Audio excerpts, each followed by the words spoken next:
આ દુનિયામાં એક વાત યાદ રાખજો સાહેબ, આ દુનિયાનો તમામ વ્યક્તિ તમને છોડી શકે, તમને તમારાથી મોઢું ફેરવી શકે, પણ એકમાત્ર જન્મ દેનારી માં એવું પાત્ર છે ને કે દીકરો ગમે તેટલો કપાતર થાય છતાં પણ માં એનાથી મોઢું ન ફેરવી શકે સાહેબ, કારણ એ જનેતા છે. તમે જોજો જ્યારે પતિ પત્ની બે એના દીકરાને લઈ અને લગ્નમાં જાય ને, એટલે પતિ બેઠો હોય સરસ મજાનું સૂટ પહેરી અને બધા મહેમાનની હારે, મહેમાનોની સાથે જ્યારે બેઠો હોય, દીકરો રમતો હોય, માં એ પણ મહેમાનમાં બેઠી હોય, સરસ મજાની સાડી પહેરી હોય મોંઘી, દીકરો રમતા રમતા બરાબર ધૂળમાં આલોટો હોય ને એવો ગંદો થઈને આવ્યો હોય અને બાપની પાસે આવે ને એટલે બાપ કે એ છેટો રે કપડા જો તારા, બાપ એના ખોળામાં નહીં બેહારે, તારી માં પાસે જા.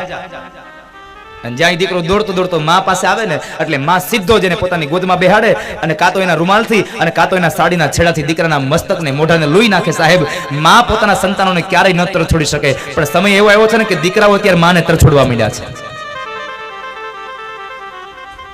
સમયનો યુગ બદલાયો. 4 દીકરાઓને મા બાપ મોટા કરી શકે, પણ 4 દીકરાઓ પોતાના મા બાપને વૃદ્ધાવસ્થામાં ન સાચવી શકે. જુઓ તો ખરા સમાજમાં કેટલા ઘરડા ઘરો મીંડા બનવા, દીકરાના ઘરો મીંડા બનવા. કારણ આપણને પશ્ચિમી સંસ્કૃતિનો વાયરો વાઈ ગયો છે. દુનિયામાં બધું કરજો સાહેબ, પણ મા બાપને કોઈ ન તરછોડતા. આ દુનિયામાં સુખી થવું હોય ને તો મા બાપને તમે ખુશ રાખો. હું છાતી ઠોકીને કહું, તમારા મા બાપ તમારાથી ખુશ હશે ને એટલે 1000 હાથ વાળો પણ તમારા ઉપર ખુશ રહેશે સાહેબ, કારણ તમારા મા બાપ ખુશ છે. પણ એક જ ઈચ્છા હોય આપણે તો, સારી એક પત્ની મળી જાય, સારી નોકરી મળી જાય અને એક દીકરો મળી જાય એટલે એને મા બાપ ગામડે અને આપણે શહેરમાં.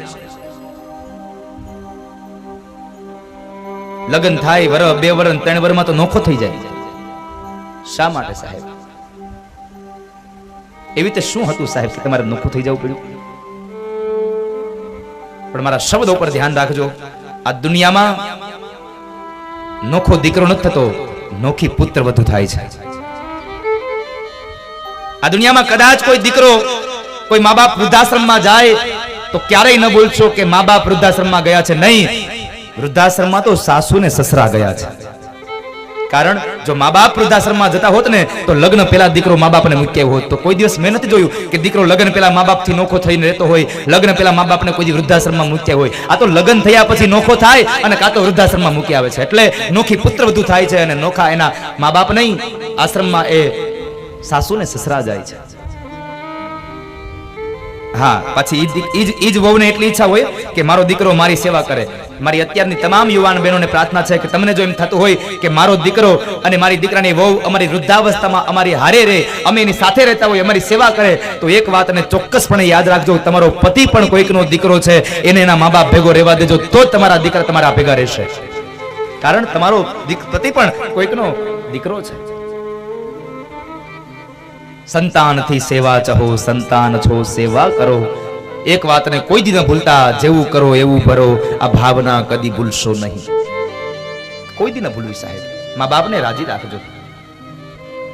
સાહિત્યકારો કહે છે, કવિઓ કહે છે કે જ્યાં સુધી તમારી ઉમરાવાળી રાજી નહીં હોય ને ત્યાં સુધી ડુંગરાવાળીને તમે ગમે તેટલી સાડીઓ પહેરાવો, કોઈ દી રાજી નહીં થાય તમારા માથે સાહેબ, જ્યાં સુધી તમારી ઉમરાવાળી રાજી નહીં હોય. માટે મા બાપના આશીર્વાદ લેજો. અને ચોક્કસપણે કહું કે માં અને બાપના આશીર્વાદ લીધા હશે ને તો તમારે દુનિયામાં કોઈ દી કંઈ મેળવવા નહીં જવું પડે. દુનિયા સામે ચાલીને તમારી પાસે આવશે, કારણ સ્વયં ભગવાન તમારી પાસે આવે. પંઢરપુરમાં પુંડલિક પોતાના મા બાપની સેવા કરે અને એ સેવામાં ભગવાન એની ત્યાં આવે અને ભગવાન કહે છે પુંડલિક મારે તને મળવું છે.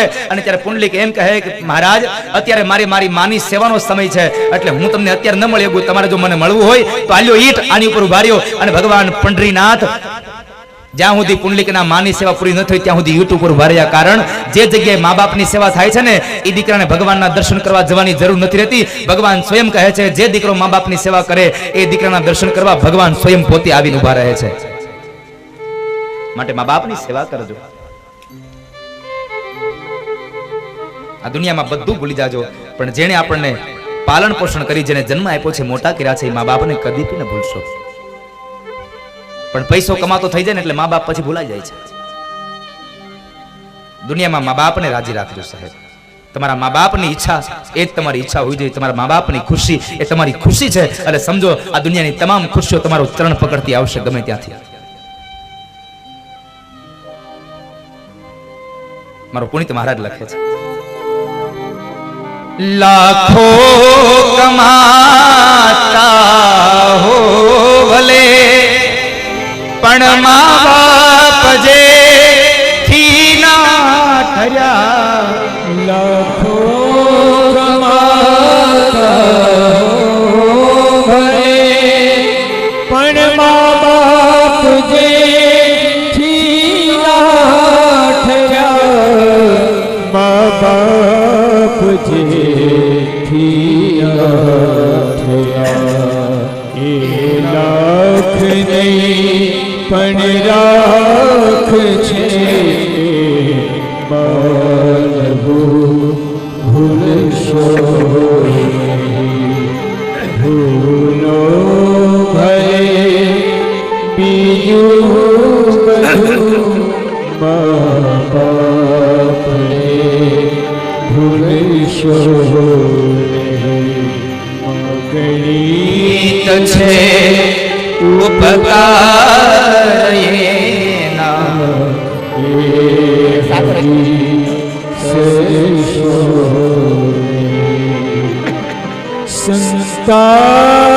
સંતાનથી સેવા ચાહો, સંતાન છો સેવા કરો, સંતાનથી સેવા ચાહો, સંતાન છો સેવા કરો, સંતાન છો સેવા કરો, જેવું કરો તેવું ભરો, એ ભાવના ભૂલશો મા બાપને ભૂલશો નહીં, મા બાપને. બાપુ ઘણું થાકી ગયા છે, આઠમી કથા છે કન્ટિન્યુ. ઠાકોરજી પ્રાર્થના કરજો, હજી 4 કથા કન્ટિન્યુ બાકી છે, એટલે ઈ કારણ કે 8મી કથા છે આ કન્ટિન્યુ. 18:03 ચાલુ થયું છે, કઈ વાંધો નહીં, સંતોના આશીર્વાદ દર્શન ત્યાં સુધી ગાયા કરશું, આવું તો બનતું રહેવાનું.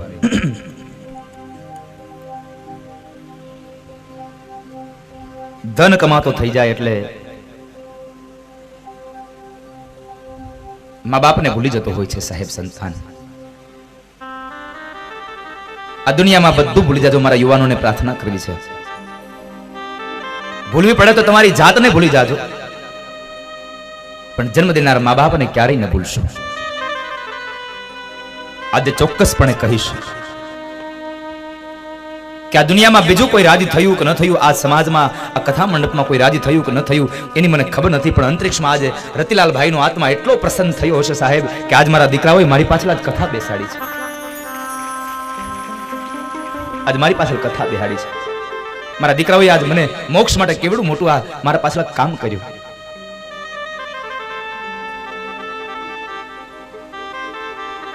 આજે એક માની પણ છાતી ગજગજ ફૂલતી હશે કે મારા દીકરાઓએ એના બાપની પાછળ કેટલી કમાણી કરી.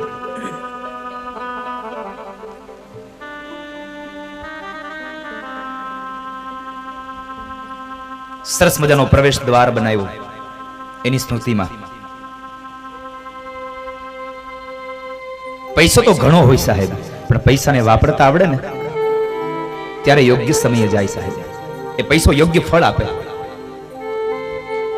જ્યારે કારણ કે તમે કોઈ દીકરાને પૂછજો જ્યારે એના બાપની છત્ર છાયા ગુમાવી હોય, બાપની છત્ર છાયા જ્યારે ગુમાવી હોય ને ત્યારે દીકરાને પૂછજો કે શું બાપ હોય છે. બાપ શું, એ બાપ વગરના દીકરાને પૂછશો ને તો ખબર પડશે કે બાપની શું કિંમત હોય.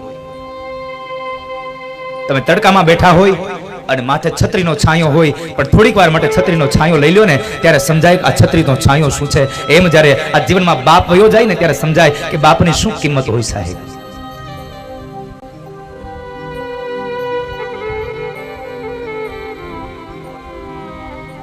આજે ખૂબ પ્રસન્ન થયા છે એ આત્મા આજ ગજગજની છાતી ફૂલતી છે. મારા દીકરાઓએ મારી પાછળ જ કથા કરી.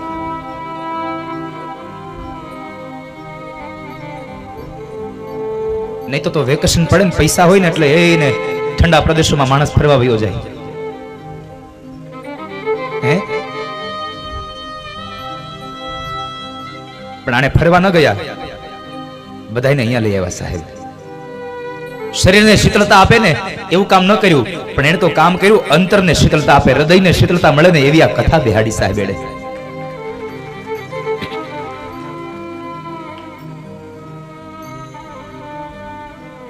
આ દુનિયામાં બધું મળે છે,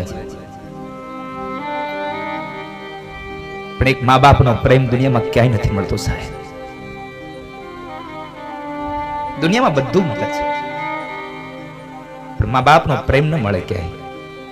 એટલે તો કહેવું પડે, બીજા બધા મરજો પણ માં કોઈની મરશો. માં કોઈની માં ન મરશો. દુનિયાની તમામ સંપદા લઈ અને નીકળી જાવ, બધું મળે, પણ મા બાપનો પ્રેમ ન મળે સાહેબ. યુવાન મિત્રોને પણ મારી પ્રાર્થના છે સાહેબ, 3 વર્ષથી આવનારી પત્નીના મોહમાં પડી અને 25 વર્ષના મા બાપનો પ્રેમ ક્યારેય જિંદગીમાં ભૂલી જતા નહીં તમે. મા બાપ છે, કદાચ જૂની રૂઢીના હોય તો કદાચ બોલે ન, સાંભળી લેવાનું સાહેબ. પણ સાથે સાથે મારે આજે વડીલોને પણ પ્રાર્થના કરવી છે કે હે વડીલો, સમયના અંદાજે, સમયને અનુરૂપ તમે પણ થોડીક સમયની સાથે ચાલતા શીખજો. કારણ અત્યારના યુવાનો છે, કદાચ એ સમયમાં ચાલતા હોય તો એ સમયમાં તમે એને રોકટોક ન કરશો, બહુ એની જિંદગી જીવવા દેજો બાપ.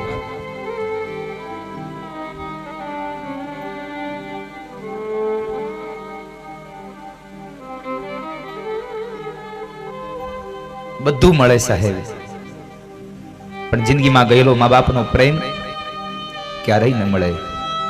પણ એક જ વસ્તુ યાદ રહે, એના સદગુણો. જાનાર તો જતા રહ્યા, સદગુણ એના સાંભળે સાહેબ. બે કામ હારા થઈ ગયા હોય ને આપણા હાથથી, આખી દુનિયા આપણને યાદ કરતી રહે કે આણે કેટલા સરસ કામો કર્યા છે.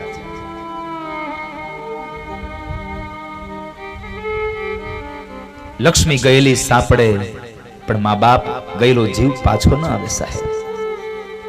અને પુનિત મહારાજ અંતિમ પંક્તિમાં લખે છે, ધન ખર્ચતા મળશે બધું, પણ માતા પિતા મળશે નહીં. ધન ખર્ચતા મળશે બધું, પણ માતા પિતા મળશે નહીં. માતા પિતા મળશે. પલ પલ પુનીત ચરણની તમે ચાહના ભૂલશો નહીં.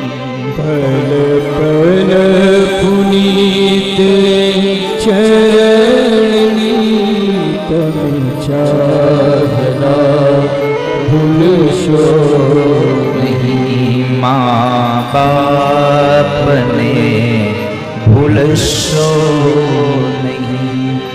મા બાપને ભૂલશો. મા બાપની સેવા કરશો ને તો તમે તો સુખી થશો, પણ તમારા સંતાનો પણ ખૂબ સુખી થશે સાહેબ. કારણ એનું જાગતું ઉદાહરણ તમારી સામે બેઠું છે. મેં હજી મારા મા બાપની કઈ સેવા નહીં કરી હોય, પણ મારા મા બાપે એના મા બાપની સેવા કરી છે ને, એટલે એનું જે પુણ્ય ફળ છે સાહેબ, હું બેઠો બેઠો ખાઉં છું. કારણ એને વાવ્યું અને ઉગ્યું છે ને, હવે હું બેઠો બેઠો લણી રહ્યો છું. માટે મા બાપની સેવા કરજો.